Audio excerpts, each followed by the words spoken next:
ప్రేమ చేసి నువ్వు ఎక్కడ పాడైపోతావు అని చెప్పి తను చినిగిపోయిన బట్టలు వేసుకొని నీకు మంచి మంచి బట్టలు ఇప్పిస్తాడు రా నాన్న.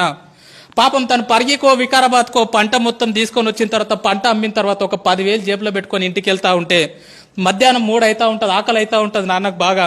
నాన్న తిందామని చెప్పి ఒక రెస్టారెంట్ ముందర నిలబడి లోపలికి పోయి బిర్యానీ ఎంత ఉందని చెప్పి చూస్తే 250 రూపాయలు ఉంటుంది.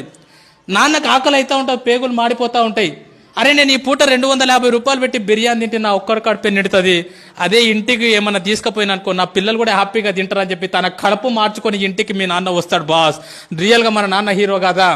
ఎన్నోసార్లు ఒక్కసారి ఇంటికి వెళ్ళిన తర్వాత నాన్న నీతో ఫ్రీగా ఉంటే అడగండి, నాన్న నీకు ఎన్ని కష్టాలు ఉన్నాయని చెప్పి పెద్ద చిట్టా చెప్తాడు బాస్. ఎన్నో అప్పులు ఉన్నాయి నాన్నకు, ఎన్నో ప్రాబ్లమ్స్ ఉన్నాయి నాన్నకు. అమ్మ మీరు ఆడపిల్లలాగా పుట్టినరు, రియల్గా మీ అమ్మ నాన్నకు సెల్యూట్, మిమ్మల్ని చదివిపిస్తున్నారు. రియల్గా సెల్యూట్ వాళ్ళకి. ఎందుకంటే ఆడపిల్ల పుట్టిందని చెప్పి చాలా మంది బాధపడతా ఉన్నారు. ఆడపిల్ల పుట్టినా సరే చదివిస్తున్నారు, రేపు పొద్దున నీ పెళ్లి ఎట్లా చేయాలని చెప్పి ఇప్పటి నుంచి ఆలోచిస్తారు. అమ్మ పాపము నా కూతురికి ఎలాంటి భర్తను తీసుకురావాలి, ఎంత కట్నం ఇవ్వాలి, ఎంత బంగారం పోగు చేయాలని చెప్పి పాపం నాన్న పిచ్చోన్లాగా బయట నీ కోసం కష్టపడుతున్నాడు రా. ఈరోజు హ్యాపీగా ఇక్కడ నవ్వుకుంటా కూర్చున్నావు కదా, ఇంటికి వెళ్తే నాన్నని ముఖం మీద తిడుతున్నావు కదా, పెద్దగా అయిపోయినావు అని చెప్పి 10th క్లాస్కి వచ్చినావు అని చెప్పి. కానీ ఈ టైం మీ నాన్న గురించి ఆలోచన చేయి. ఎక్కడనో చైన్లో పని చేస్తున్నాడు పాపం, కూలి పని చేస్తున్నాడు పాపం, ఆటో నడిపిస్తున్నాడు పాపం. 365 రోజులు నీ కోసం పని చేసేటటువంటి కష్టపడేటటువంటి పిచ్చోడురా మీ నాన్న. మరి ఇంకో దేవత గురించి చెప్పున్నా, నిజంగా భగవంతుడు అనేవాడు ఉన్నాడో లేడో నాకైతే తెలియదు, కానీ 9 నెలలు మోసింది బాస్ అమ్మ మనని. కానీ ఇంటికి పోతే అమ్మకు మనం ఏమి ఇస్తున్నాం తెలుసా? నీకేం తెలియదు ఊకో, మాట్లాడక ఎక్కువ మాట్లాడక, నీకేం తెలుసు స్కూల్ గురించి, నీకేం తెలియదు ఊకో అని చెప్పి అమ్మని చీటికి మాటికి తిడుతున్నాం. రియల్గా గుండె మీద చేసుకొని చెప్పండి, అమ్మతో ప్రేమగా మాట్లాడి ఎన్ని రోజులైంది. చాలా మంది పిల్లల్ని చూస్తూ ఉంటా నేను, వాళ్ళ అమ్మ నాన్న చనిపోయినప్పుడు ఎవరి జీవితం జరగొద్దా నేను అనుకుంటున్నా, కానీ ఖచ్చితంగా ఏదో ఒక రోజు మన అమ్మ మన నాన్న మనల్ని వదిలేసి వెళ్ళిపోతారా. ఎందుకంటే పెద్దగా అవుతూ ఉంటారు, వయసు ఎక్కువ అవుతూ ఉంటుంది కాబట్టి ఏదో ఒక రోజు మన అమ్మ మన నాన్న మనల్ని వదిలేసి వెళ్ళిపోతారు. అమ్మ నాన్న లేని వాళ్ళని అడగండి, వాళ్ళ విలువ ఏందో చెప్తారు. నాన్న లేని వాళ్ళు ఎవరున్నారా ఇక్కడ? వాళ్ళని అడగండి, నాన్న లేని జీవితం ఎంత ఘోరంగా ఉంటుందో. నాన్న లేని వాళ్ళని అడగండి, ఎవరైనా పిల్లల్ని వాళ్ళ నాన్న దొరకపోతే వాళ్ళకి అనిపిస్తుంది, అరే మా నాన్న ఉంటే ఇట్లా తీసుకుపోతుండేనేమో, మా నాన్న ఉంటే స్కూల్కి వస్తుండేనేమో నా గురించి అని చెప్పి చాలా బాధ అనిపిస్తుంది. మరి ఈ రకంగా ఒక తల్లి 9 నెలలు మోస్తుంది మీ అమ్మ. అమ్మని ఇంటికి పోతే మనం చీటికి మాటికి తిడతా ఉన్నాం, చీటికి మాటికి కసురుకుంటా ఉన్నాం, నీకేం తెలియదు అంటున్నాం.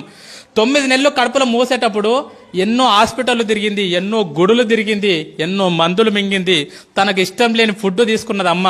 స్కూల్కి వెళ్ళేటప్పుడు బ్యాగ్ బరువు అయితే మన ఫ్రెండ్కి ఇస్తాం పట్టుకోరకో సేపు అని చెప్పి, కానీ లోపల 2 కిలోల బరువును లోపల పెట్టుకొని 9 నెలలు మోసిందిరా మీ అమ్మ. ఆడపిల్లవో తెలియదు, మగపిల్లగాడవో తెలియదు, అందంగా ఉన్నవో తెలియదు, వికారంగా ఉన్నవో తెలియదు, పుట్టిన తర్వాత వాళ్ళని చూసుకుంటావో తెలియదు, చూసుకోవో తెలియదు. కడుపులో ఉన్నప్పుడు ప్రతిరోజు మురిసిపోయింది, నా కొడుకు ఇట్లుంటాడేమో, నా కూతురు ఇట్లుంటుందేమో అని చెప్పి. 8 నెలల టైం లోపల నువ్వు ఆడుతూ ఉంటే అమ్మ పేగును గట్టిగా తన్నినప్పుడు విపరీతమైనటువంటి నొప్పి. లేచి ఒక్కసారి కన్నీళ్లు దూడ్చుకొని పక్కకు నాన్న ఉంటే నాన్న నిద్రలకెళ్ళి లేపి, లోపల బాబా ఆడుకుంటున్నారు తెలుసా, లోపల పాప ఆడుకుంటుంది తెలుసా అని చెప్పి మురిసిపోయిందిరా మీ అమ్మ. 9 నెలలు నిన్ను మోసిన తర్వాత ఈ ప్రపంచం లోపలికి నిన్ను తీసుకొచ్చేటప్పుడు మీ అమ్మ నిన్ను ఈ ప్రపంచం లోపలికి ఎట్లా తీసుకొస్తుంది తెలుసా? 2 రకాలుగా తీసుకొస్తుంది బాస్. ఒకటి caesarean delivery, 2 normal delivery. Caesarean delivery అంటే ఏందో తెలుసా బాస్? రియల్గా నా జీవితంలో నేను డిగ్రీలో ఉన్నప్పుడు నాకు అపెండిక్స్ ఆపరేషన్ అయింది. 3 కుట్లు పడితే 3 నెలలు ఇబ్బంది పడ్డా నేను. 3 కుట్లకు 3 నెలలు ఇబ్బంది పడ్డా. సిజేరియన్ డెలివరీ అంటే తల్లి తన కడుపును మొత్తం కోయించుకొని నిన్ను ఈ ప్రపంచం లోపలికి తీసుకొస్తుందిరా. డాక్టర్ అంటాడు, అమ్మ నీ కడుపు మొత్తం కోసి బిడ్డను బయటికి తీయాలంటే ఇప్పటి వరకు ఏ తల్లి కూడా నాకేం కావద్దు అని చెప్పి ఏ తల్లి చెప్పలే. డాక్టర్ ఏమైనా పర్లేదు, కడుపులో ఉన్న బిడ్డకి ఏం కావద్దు డాక్టర్ అని చెప్పినటువంటి గొప్ప దేవతరా మీ అమ్మ. ఆ రకంగా నీకు సిజేరియన్ డెలివరీ ద్వారా నీకు జన్మనిచ్చింది మీ అమ్మ. సిజేరియన్ డెలివరీ కాకుండా నార్మల్ డెలివరీ, మ్యాక్సిమం మీ తల్లులు నీకు ఎక్కువ నార్మల్ డెలివరీ ఇచ్చింటారు. నార్మల్ డెలివరీ అంటే ఏం తెలుసా? ఒక్కసారి ప్లీజ్ అందరు ఇట్లా గిల్లుకోండి, ఒక్కసారి ప్లీజ్ గిల్లుకోండి అందరు, ఒకసారి కంపల్సరీ గిల్లుకోవాలి అందరు. గిల్లుకున్నారా? ఇప్పుడు గిల్లుకుంటే మీకు ఒక నొప్పి వచ్చింది కదా, పెయిన్. ఆ పెయిన్ని దేంట్లో కొలుస్తారంటే డెల్స్లో కొలుస్తారు. ఇప్పుడు నీకు అయినటువంటి పెయిన్ ఎంత అంటే 0.01 డెల్. 0.01 డెల్కి అబ్బా అంటున్నావు. నేను వచ్చి నీకు గట్టిగా తొడపాశం పెడితే అది ఎంత ఉంటుంది అంటే 0.1 డెల్ ఉంటుంది. 0.1 డెల్కే తల్లడిల్లిపోతున్నావు అబ్బా అంటున్నావు. కానీ 9 నెలలు నిన్ను మోసి నిన్ను ఈ ప్రపంచం లోపలికి తీసుకొచ్చేటప్పుడు మీ అమ్మ ఎంత నొప్పి భరిస్తుంది తెలుసా బాస్? 57 డెల్స్ నొప్పిని భరిస్తుందిరా. 57 డేల్స్ నొప్పిని భరిస్తుంది బాస్. 57 డెల్స్ నొప్పి అంటే ఎంతో నీకు అర్థం కాదు. 20 సుత్తెలు తీసుకొని ఒక్కసారి వెన్నెముక మీద ధన ధన ధన కొడితే ఎంత నొప్పి, అంత నొప్పిని భరించింది అమ్మ. 20 తేళ్లు శరీరం మీద మొత్తం కొడితే ఎంత నొప్పి, అంత నొప్పిని భరించింది మీ అమ్మని నీ ప్రపంచం లోపలికి తీసుకొచ్చేటప్పుడు. ఒక కాయన్ని తీసుకెళ్లి ట్రైన్ పట్టాల మీద పెడితే ఎంత విస్తరిస్తుందో అంత నొప్పిని భరించింది అమ్మ. అంత నొప్పిని భరించి 9 నెలల తర్వాత అరుపుల మధ్యలో, కేకల మధ్యలో మొత్తం నేలకేసి కొట్టుకున్నది, గింజుకున్నది, గొంతు పోయేటట్లు అరిచింది. లేబర్ రూమ్ లో జన్మనిచ్చింది బాస్. నువ్వు బయటికి వచ్చిన తర్వాత నువ్వు రక్తపు మడుగులో ఉంటే డాక్టర్ నిన్ను బ్లౌజులతో పట్టుకుంటే అమ్మ మాత్రం నిన్ను డైరెక్ట్ తీసుకొని పాపం ముద్దాడిందిరా. రక్తం మధ్యలో ఉన్నటువంటి నిన్ను తీసుకొని మల్లె పువ్వులాక చేసి పెంచి పెద్ద చేసింది బాస్. తను నిన్ను పెద్ద చేస్తుంటే ఎన్నోసార్లు తను పక్కకు తను తింటుంటే ఎన్నోసార్లు మూత్రం చేసినావు, ఎన్నోసార్లు బాత్రూమ్ చేసినావు. ఒక్కరోజు కూడా విసుక్కోకుండా తను తినేది పక్కకు పెట్టి అల్లారు ముద్దుగా పెంచి పెద్ద చేసిందిరా అమ్మ నిన్ను. అలాంటి అమ్మకు మనం ఏమి ఇస్తున్నాం? నీకేం తెలియదు పో. సపోర్ట్ చేయకుండా ఉండు. నువ్వు ఎక్కువ తక్కువ మాట్లాడకు. నువ్వు నీ బెస్ట్ ఫ్రెండ్ని ఒక మాటను వాడు రేపటి నుంచి నీతో మాట్లాడతాడు. మన బెస్ట్ ఫ్రెండ్ని ఒక మాట అంటే వాడు రేపటి నుంచి మనతో మాట్లాడాడు. మరి అమ్మని రోజు అన్ని మాటలు అంటున్నా కూడా ఎట్లా భరిస్తుంది? ఒకసారి ఆలోచన చేయండి. ఎన్ని మాటలు అన్నా కూడా, నువ్వు ఎన్ని బాధలు పెట్టినా కూడా ఈ ప్రపంచం లోపల మళ్ళీ నిన్ను అంతే ప్రేమగా చూసే దేవత ఎవరంటే మీ అమ్మనే బాస్, మీ అమ్మనే బాస్. ఎందుకంటే చాలా మంది పిల్లల్ని బయట నేను చూస్తా ఉన్నా, అమ్మ నాన్న ఉన్నప్పుడు వాళ్ళని పట్టించుకోరు.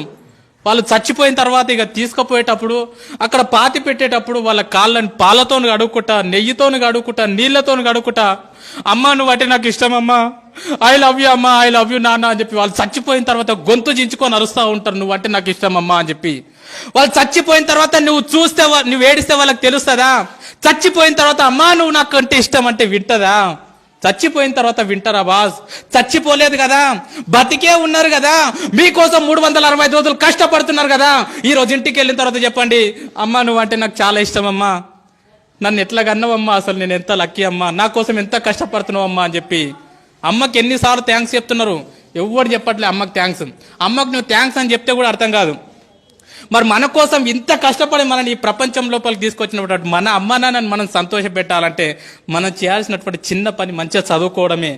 నువ్వు ఈరోజు మంచిగా చదువుకొని అన్ని పాస్గా, ఇదే టీచర్లు మీ ఊరికి వచ్చినప్పుడు అవ్వ నీ కొడుకు బాగా పాస్ అయింది అమ్మ, నీ కూతురు బాగా పాస్ అయిందంటే ఆ నొప్పిని మొత్తం మర్చిపోతుందిరా అమ్మ. అరే నా కొడుక, నా కూతురు, అరే సారులు గొప్ప చెప్పారు అని చెప్పి. ఆల్రెడీ అమ్మ కడుపు కోతబెట్టి ఈ ప్రపంచం లోపలికి వచ్చినాం. రేపు పొద్దున కాలేజ్ చేస్తుంటున్నావు, ఇంకేదో చేస్తున్నావు, ఎవరో పరిచయం అయ్యారని చెప్పి ముక్కు ముఖం తెలియని వాళ్ళతో ఇంట్లోకి వెళ్ళిపోయి అమ్మ నాన్న గుండెల మీద దాన్ని వెళ్ళిపోవద్దురా. ఎంతమందిని చూస్తున్నాం బయట, యూట్యూబ్లో చూస్తున్నాం, దాంట్లో దీంట్లో చూస్తున్నాం. ఎవరో ముక్కు ముఖం తెలియనోడు పరిచయం అయితే 2 సంవత్సరాల పరిచయానికి అమ్మ నాన్నని కాదంటున్నారు. వద్దు పో, మీరు వద్దే వద్దు, నాకు వీడే కావాలి.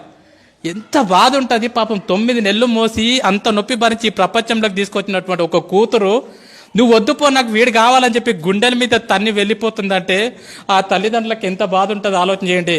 నా నంబర్ 1 స్కూల్లో చదువుతున్నటువంటి ప్రతి అమ్మాయికి, ప్రతి అబ్బాయికి చేతులు ఎత్తి నమస్కరించి చెప్తున్నా, జీవితంలో మీ పెళ్లి చేసే అదృష్టం మీ అమ్మ నాన్నకి ఇవ్వండిరా.